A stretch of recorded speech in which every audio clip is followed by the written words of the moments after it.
Fabulous. I'm going to talk more with you a little bit later on about my Reading half exploits. They've taken a very, very positive turn this week, Tim. How far are you up to? No, I'm going to reveal all later. It's better than that, Tim Della. I have a secret weapon or two on my side now. Yeah, I shall reveal all a little bit later on. It's BBC Radio Berkshire with Fleetwood Mac and Little Lies. Now, I've been out and about as ever this week, meeting two extraordinary fellas. As you may know, I've decided this year to run the Reading Half Marathon again. 13.1 miles is filling me with dread. These guys put it all into perspective for me. They are undertaking over the next 6 months or so a series of ultra marathons. The longest race, the culmination will be 177 miles. Over 3 days. I went along to meet Paul Alley and Paul Stout. They're doing it all to raise money for a great charity. They told me about the first little jog that's going to kick things off next weekend. The Thames Trot is a 50-mile run from Oxford to Henley down the Thames Path. So to just be absolutely clear on that, that's a 5-0. 5-0, yes. Okay, so when it's double a marathon, pretty much, what do you call it? An ultra marathon. Ultra marathon, right. Now, I stumbled across you because as I drive to work at some silly hour in the middle of the night in order to broadcast, I quite often nearly run you over when you're out training. You go January, middle of the winter, early hours, pitch dark. 6 o'clock. Why? What's the buzz? I don't know, really. I think just completing these events we do now that gets me going. Paul A, which of you two started this? Who's responsible? It's probably mine, actually. I broke my ankle playing football 2007, so I think that was the end of the football career.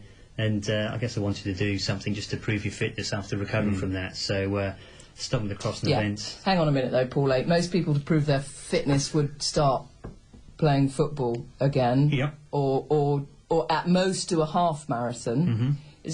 Is it not just showing off a bit to go 50 miles?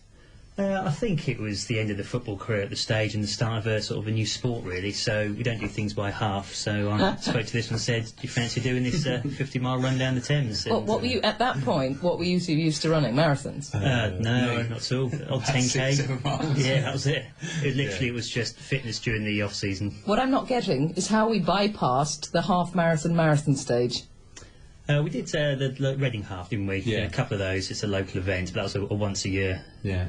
I think we just don't do things by halves, do we? Really, We attempted the picnic marathon, didn't we? What's the picnic marathon? Picnic marathon's the hardest. That sounds like my kind of marathon. No. It's the hardest marathon in the UK, so you can do that when you finish the Reading, I think. I just see how we go, Paul.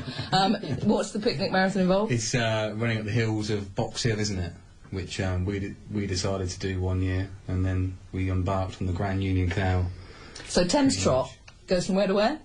Oxford to Henley. Oh, that's 50 miles, is it? Yeah. Do you know what I'm thinking? Yeah. You big woofses, that's all flat. There are no hills. You'd be right. Yeah, it's not very It's many, all is there? flat. When you're Anyone going, can do it. Yeah, anyone can do that. When you're going for those kind of distances, do you have a time in mind? Do you still work like that? I think so. I mean, when we first started doing them, it was purely to finish the events because we didn't have a huge amount of experience. But having done a few more now, I guess you have times, you have targets as well. But I think a lot of it for us is about completing the events, really, just getting through it. We're never going to win them, are we? So I think we tend Probably to. not. Who does win them? Much faster, more talented people than us, I think. Now, look, you're raising money for Cruise. We've got to mention them because you want to raise as much as you possibly can. They help people who've suffered a bereavement in some way. Paul, you've been down to see them, haven't you? You've seen the work they do, and you're keen to do what you can. Yeah, absolutely amazing, yeah. I didn't, like I said to you before, I went there and I didn't think it was really real what they get up to, and it is absolutely amazing what they do, and they don't get paid to do this. They do it off their own backs, and it's mental. It's not just 50 miles you're doing, is it? There's more. No, there is. No, we're doing a series of 6 events actually, and I think we're sort of building towards a final event in May, which is a sort of 3.5-day run across National Trail Offers Dyke, which is a trail which sort of it sounds harmless. Wales. It's going to be tough. It's 177 miles in length. 3.5 days through valleys, canal towpaths, hills, fields, riverbanks, and it sort of borders, it meanders the England-Wales border as well. So it pretty much goes around the entire country by the sound of it. 177 miles. I'm starting to think you two have got a screw loose. I think we Probably, have, yeah. probably. Do you have wives? We do. Yes. And do you see much of them? They're very understanding. Have they? And we have each other too. Those lovely guys. And after that, well, you can hear a bit more from them later. They're dressing as Batman and Robin for all these races. They've agreed to run with me through the Reading Half. Everybody's gonna love today, gonna love today, gonna love today. Everybody's gonna love today. Before you do it. Yeah.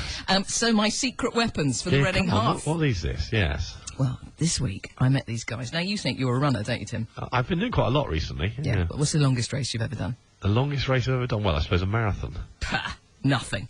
These fellas, right, that we'll be hearing from between now and 9 o'clock, 177-mile races, Tim. Yeah. 50-mile Thames Trot next weekend. 50-mile, that's their warm-up. Yeah, no, that is very impressive, but I have to ask, how's this going to help you? They're Batman and Robin. That's who they are. Okay. You may see them around the place, Batman and Robin. And they have offered, Tim Della, to run every step of the way with me around the Reading Half. Can they keep up? This is what I did warn them of that I do set a fast pace, but they seem to think they might be okay. They have even said, if it's necessary, they'll carry me over the last mile. Yeah, in one of those sort of sedan chairs. And let me tell you, let me tell you, they are dressed as Batman and Robin. There's no fake muscles on these boys. Those six-packs, they're real. I'm just guessing Henry Kelly's shouting in your headphones. He is. Could you hear him? I could, yeah. He was, I hope nobody else could, he was indeed shouting abuse in my ears, suggesting the only reason I had invited these boys on my show was so that they could indeed carry me over the finish line. That's a good enough reason for me.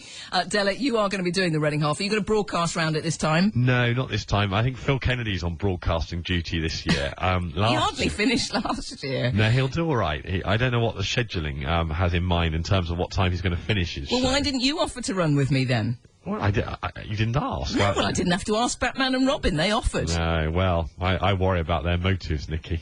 They're fabulous gentlemen, and Are you can hear them between now and 9 o'clock. Have you heard? The Andrew P. Marina Palace.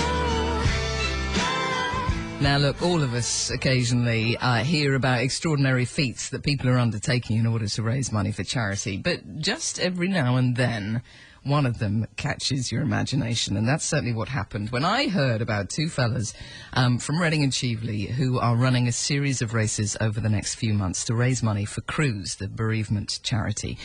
Paul Alley and Paul Stout are dressing up as Batman and Robin and undertaking some of the most severe tests of endurance the country has to offer.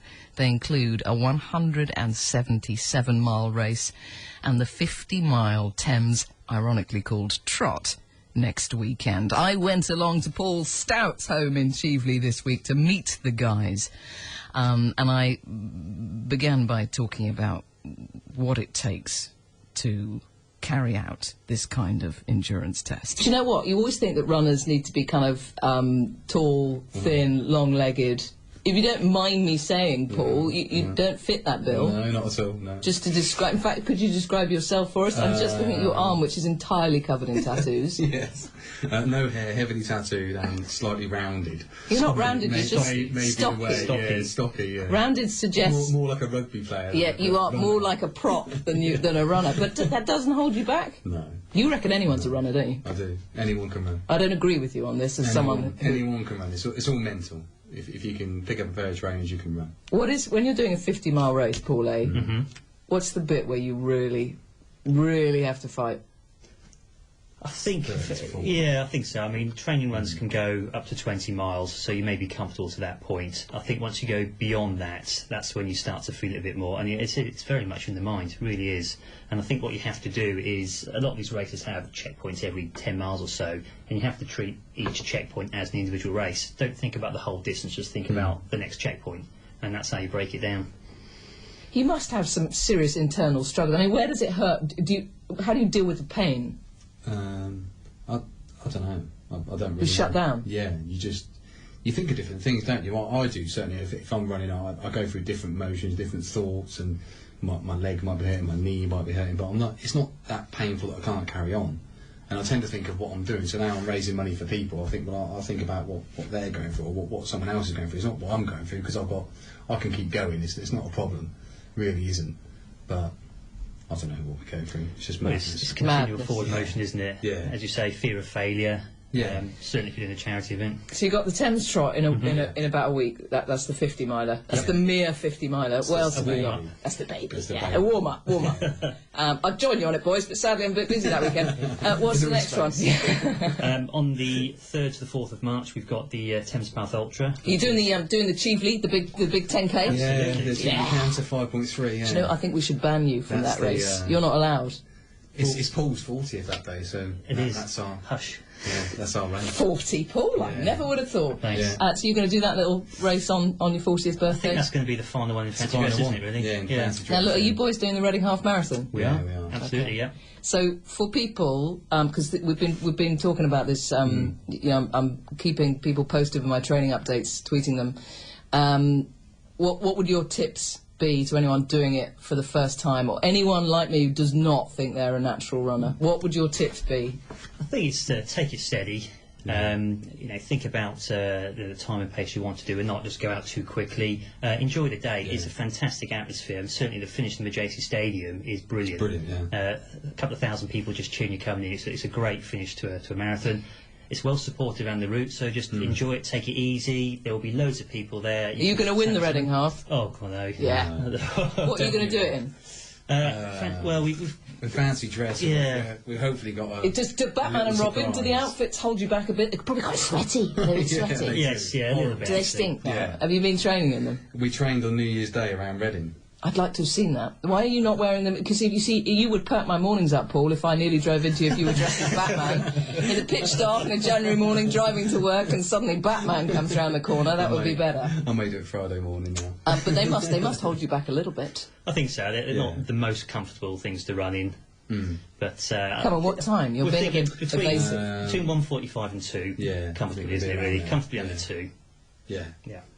So therefore, if you're We're under pacemaking 2, you, that's what yeah, we're absolutely. doing. Yeah. Can you pacemate me? Sure. Would you? Yeah. Would you be a bit slower and pacemate me? I want to do it in 1:59 and 59 seconds. No Yeah. problem. What do you reckon? Yeah, we can do that. Absolutely. Yeah. That's Good easy. man, get me round. I'm going to need it.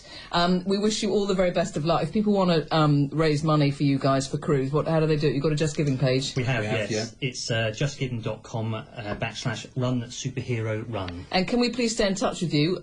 Because I need to talk to you before you do the 177 miles. That's assuming you've survived the races Absolutely. to that point. And really best of luck with the Thames Trot. Thank you very much. We'll be thinking of you. Thanks, guys. Thank you. So there you have it. Batman and Robin, my superheroes who have agreed. And afterwards I said to them, guys, you don't want to do that. You don't want to slow down for me. And they have said they will. They will run every step of the Reading Half Marathon with me. I can't tell you how much better I'm feeling about the whole event now with those two fellas by my side. If you missed the earlier piece I did with them, it all culminates in this 177-mile race. And they're out training in the middle of the night, they're out training in their lunch hours, and they're doing it all to raise money for that great charity cruise. They're extraordinary fellas, so do support them if you get the chance. We'll be hearing more of them over the coming weeks here on BBC Radio Berkshire. In 1938, 18-year-old